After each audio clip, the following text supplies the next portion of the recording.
नमस्कार। द देसी अड्डा पर आपका स्वागत है। मैं हूं राकेश तिवारी। देखिए, नीतीश कुमार और तेजस्वी यादव 2025 के विधानसभा चुनाव को लेकर एक दूसरे के सामने खड़े हैं। दोनों एक दूसरे के खिलाफ मोर्चेबंदी भी कर रहे हैं, लेकिन आरजेडी नीतीश कुमार का मुकाबला कितना कर पाएगी, तेजस्वी यादव नीतीश कुमार के सामने कितना टिक पाएंगे, ये देखना और समझना होगा।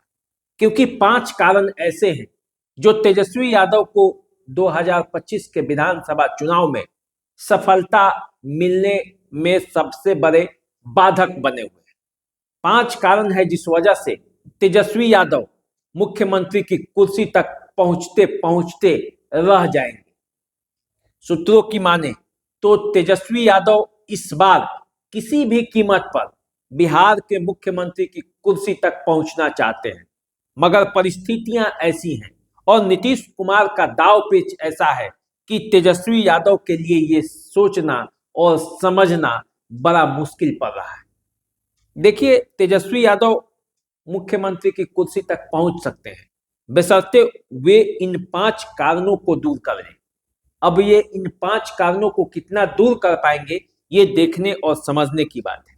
लेकिन सबसे पहले हम लोग वो जान लें कि वो 5 कारण कौन सा है जो आरजेडी और तेजस्वी को सत्ता से दूर कर रहा है।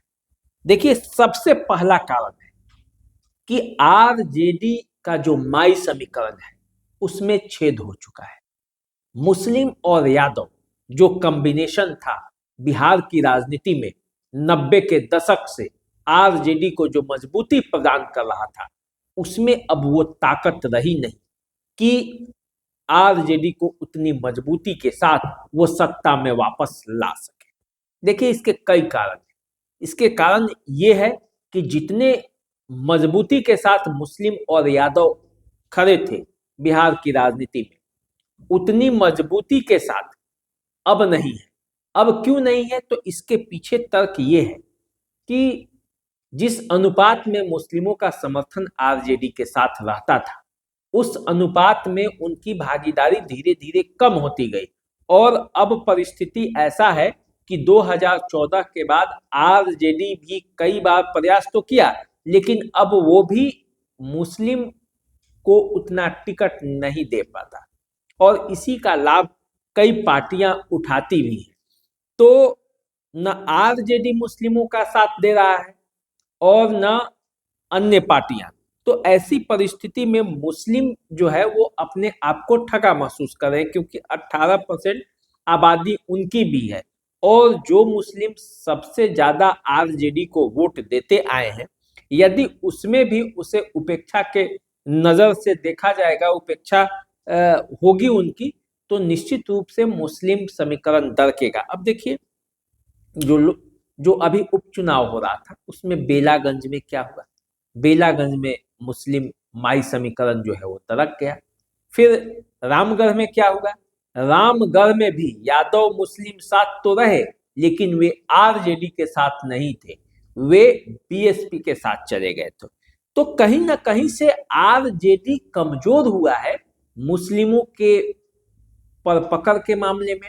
यादवों पर भी पकड़ कहीं कहीं कमजोर हो जाता है। यदि आरजेडी के खिलाफ जनता दल यूनाइटेड या बीजेपी यादव कैंडिडेट को उतार देती है, तो वैसी परिस्थिति में सब सहानुभूति होते हुए भी आरजेडी उस जगह पे हार जाती है। उसका आप उदाहरण देखे होंगे। आप बेलागंज में मनोरमा देवी चुनाव जीत गई, सुरेंद्र यादव का गढ़ ढह गया। तो ऐसी परिस्थिति में कई जगहों पे ऐसा जो पिछले कुछ वर्षों से ट्रेंड चल रहा है, लोकसभा का चुनाव था, देखिए पूर्णिया में क्या हुआ, माई समीकरण पूरी तरह से टूट गया। न यादव बात माने तेजस्वी यादव का और न मुस्लिम। पूर्णिया में पप्पू यादव चुनाव जीत गए। उसी तरह का हाल आप सिवान में रहा। हिना साहब चुनाव निर्दलीय लड़ गई तो मुस्लिम उनके साथ आ गए, यादव किसी अलग मुहाने पर खड़े थे।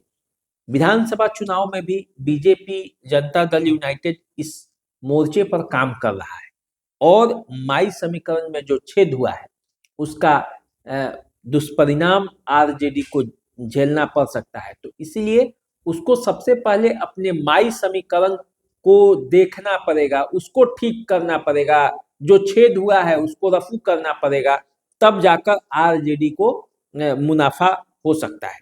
दूसरा कारण है प्रशांत किशोर। प्रशांत किशोर का एम फैक्टर, जो मुस्लिम फैक्टर है, वो आरजेडी को भारी नुकसान पहुंचा रहा है। देखिए, प्रशांत किशोर ने ये ऐलान कर दिया है कि जिसकी जितनी संख्या भारी उसकी उतनी हिस्सेदारी, यानी कि जितना परसेंट मुसलमानों का है उतना परसेंट वो वोट जो है, वो टिकट जो है वो देंगे मुस्लिम कम्युनिटी को। उन्होंने एक और ऐलान किया है, उन्होंने ये भी ऐलान किया है कि जहां से आरजेडी मुस्लिम प्रत्याशी उतारेगी वहां से जन सुराज मुस्लिम कैंडिडेट नहीं देगा। तो ऐसे में मुस्लिमों को लग रहा है कि प्रशांत किशोर उनके सबसे बड़े हितैषी हैं। लेकिन इसका दो कारण भी होगा। देखिए, एक तो जहां आरजेडी का मुस्लिम कैंडिडेट है वहां से बीजेपी प्रयास करेगी कि उसके खिलाफ गोलबंदी हो। दूसरा, जहां मुस्लिम कैंडिडेट नहीं है आरजेडी का और यादव कैंडिडेट है, वहां पे यदि मुस्लिम कैंडिडेट को प्रशांत किशोर उतार देते हैं तो माई समीकरण जो है वो पूरी तरह से वहां टूट जाएगा। मुस्लिम मुस्लिम को वोट दे देगा, आरजेडी को यादव समुदाय वोट दे देगा। तो ऐसी परिस्थिति में समीकरण वहां टूट सकता है। तो आरजेडी को इस पर भी काम करना पड़ेगा। प्रशांत किशोर जिस तरह से हर वर्ग को साथ में लेकर चल रहे हैं और जिसकी जितनी संख्या भारी उसकी उतनी हिस्सेदारी, तो वो किसको किसको कहां कहां नुकसान पहुंचाएंगे इसका आकलन अभी कर पाना मुश्किल है। देखिए, उपचुनाव में तो प्रशांत किशोर ने आरजेडी को नुकसान पहुंचाया है, लेकिन जरूरी नहीं है कि विधानसभा चुनाव में आरजेडी को ही केवल नुकसान पहुंचाए। लेकिन आरजेडी भी उनके टारगेट पर होगी, और टारगेट पर इसलिए भी होगी क्योंकि उपचुनाव में उन्होंने अपने शक्ति का एहसास करा दिया है। तो ये दो कारण हैं। तीसरा कारण ये है कि नीतीश कुमार कमजोर नहीं हो पा रहे। नीतीश कुमार यदि कमजोर होते तो तेजस्वी यादव को इसका लाभ मिलता, क्योंकि नीतीश कुमार भी वहीं से आए हैं जहां से तेजस्वी आए हैं। पिछड़े वर्ग के नाम पर यदि राजनीति होगी और नीतीश कुमार भी खड़े होंगे तो अगरा पिछड़ा तो हो नहीं सकता, क्योंकि एक तरफ यदि तेजस्वी यादव अगरा पिछड़ा की बात करेंगे तो पिछड़े तो नीतीश कुमार भी हैं। ऐसी परिस्थिति में जो वोट है वो नीतीश कुमार के साथ जा सकता है। तो नीतीश कुमार कमजोर नहीं हो रहे हैं, हर चुनाव में वो बलशाली होते जा रहे हैं। उन्होंने दिखाया है लोकसभा चुनाव में भी और फिर उपचुनाव में भी। तो इससे नीतीश कुमार यदि कमजोर नहीं हो रहे हैं तो ये तीसरा कारण है जो आरजेडी को सत्ता से दूर ले जाएगा। चौथा कारण है एनडीए पर लोगों को अभी भी भरोसा है और महागठबंधन पर वो भरोसा नहीं कर पा रहे हैं। क्यों नहीं कर पा रहे हैं? देखिए, एनडीए जब सत्ता में है बिहार की राजनीति में तो ऐसा माना जा रहा है कि नीतीश कुमार की चलती है, और नीतीश कुमार के सर पर क्या है? सुशासन का तगमा है। नेता कितना भी ये हो संयमित रहते हैं। आरजेडी के मामले में ऐसा कहा जाता है कि तेजस्वी यादव नहीं चाहते कि उनके कार्यकर्ता लड़े उलझे दबंग छवि के हों। आपने देखा होगा मुरेठा उन्होंने खुलवाया था, टोपी पहनाया था। तेजस्वी यादव कहते भी हैं कि केवल माई नहीं, माई बाप सबकी पार्टी है आरजेडी, उनका प्रयास रहता है। लेकिन जैसे ही वो सत्ता में आते हैं कार्यकर्ता उतावले हो जाते हैं, अनियंत्रित हो जाते हैं। कई मौके पे ऐसा देखा गया है, और इसीलिए जो भरोसा है वो अंततः लोग नीतीश कुमार के पक्ष में करने लगते हैं और आरजेडी को नुकसान पहुंचने लगता है। तो ऐसी परिस्थिति में आरजेडी को ये देखना होगा कि कैसे वो आम जनता में अपना भरोसा जगाए कि नहीं, शासन सुशासन का होगा। जब वे सत्ता में आएंगे तो फिर उस तरह की दबंगई नहीं होगी, नीतीश कुमार से भी बेहतर शासन हम देंगे। ये विश्वास यदि बिहार की जनता को होगा तो अंतिम समय में वो तेजस्वी यादव के साथ डटे रह सकते हैं। वरना होता ये है कि माहौल सब तेजस्वी यादव के पक्ष में रहता है, लेकिन बूथ पर जाते जाते वो माहौल बदल जाता है और लोग ये चर्चा करने लगते हैं कि कहीं आरजेडी सत्ता में आया तो कहीं ऐसा ना हो कि 2005 के पहले का शासन लौट आए, उसी तरह का शासन देखना पड़े। और नीतीश कुमार इसको दिखाने के लिए, इसको बताने के लिए चुनाव में हर बार इस बात को बोलते रहते हैं कि 2005 के पहले का बिहार याद है ना। तो जिसको जिसको 2005 के पहले का बिहार याद है वो सहम जाता है और नीतीश कुमार के खिलाफ रहते हुए भी वो नीतीश कुमार को वोट कर देता है। ये सोचता है कि चलिए कम से कम कानून का शासन तो बना रहेगा। ये आरजेडी को नुकसान पहुंचा सकता है, आरजेडी को इस पर भी काम करना पड़ेगा। देखिए, पांचवा और सबसे अहम कारण है चुनावी प्रबंधन। चुनावी प्रबंधन में यदि आरजेडी सटीक नहीं रही, यदि बागी और दागी को कंट्रोल में नहीं किया, तो फिर बूथ और यूथ ये दोनों मिलकर एनडीए को जिता देंगे, क्योंकि उनका बूथ मेंबर भी है और यूथ भी उनके साथ जुट जाता है।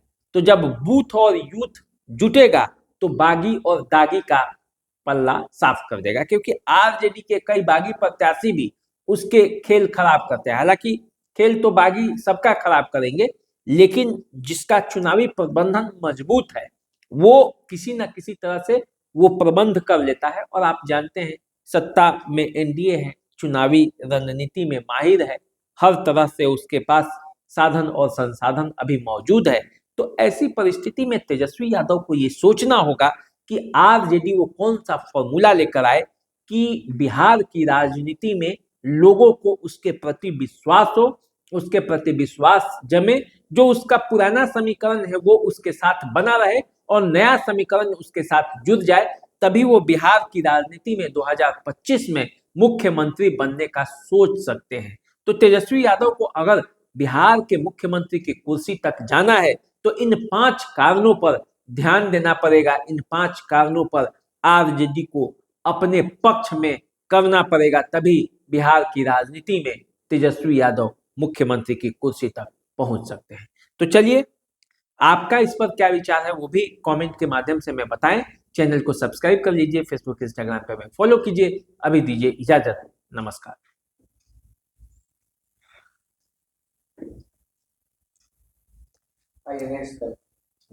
कितना हुआ?